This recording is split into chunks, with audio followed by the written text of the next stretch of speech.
இன்றைக்கி என்னோடய ஸ்டைலில் சிம்பிளான ஒரு கெட் ரெடி வித் மீ தான் பார்க்க போகிறோம். And this is my first get ready with me video. உங்களுக்கு பிடிச்சிருந்தா கண்டிப்பாக லைக் பண்ணி சப்போர்ட் பண்ணுங்கள். ஃபேஸ் வாஷ் பண்ணியாச்சு. ஸோ நெக்ஸ்ட் ஸ்டெப் வந்து டோனருக்குள்ளே போயிடலாம். நீங்கள் எப்போ ஸ்கின் கேர் பண்ணாலும் ஃபேனுக்கடி நின்றுக்கோங்க. அப்போ தான் அந்த ப்ராடக்டெல்லாம் நம்ம ஸ்கின்குள்ளே சீக்கிரமாக அப்சர்வ் ஆகும். அண்ட் அதுக்கப்புறம் மாய்ஸ்சரைசர் உங்களோட ஸ்கின் டைப்புக்கு தகுந்த மாதிரி நல்ல ஒரு மாய்ஸ்சரைசர் செலக்ட் பண்ணி யூஸ் பண்ணுங்கள். அது நம்ம ஸ்கின்க்கு ரொம்பவே முக்கியமான ஒரு ஸ்டெப்பு.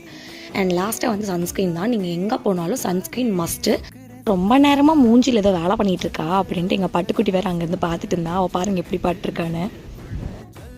எனக்கு தெரிஞ்ச மேக்கப்லாம் வந்து ஐலைனர் அண்ட் லிப்ஸ்டிக் மட்டும்தான். பொட்டு வச்சுட்டு ஃபஸ்ட்டு லிப்ஸ்டிக் போட்டுக்கலான்னு சொல்லி போட்டு லிப் பாம் அப்ளை பண்ணிட்டு லிப் லைனர் மூலமாக வந்து ஜஸ்ட் அந்த அவுட்லைன் மட்டும் ட்ரா பண்ணிட்டு ஒரு லிக்விட் லிப்ஸ்டிக் தான் வந்து நான் இங்கே யூஸ் பண்ணியிருக்கேன். இந்த ஷீட் வந்து டெய்லி வேர்க்கு நல்லா சூப்பராக இருக்கும்.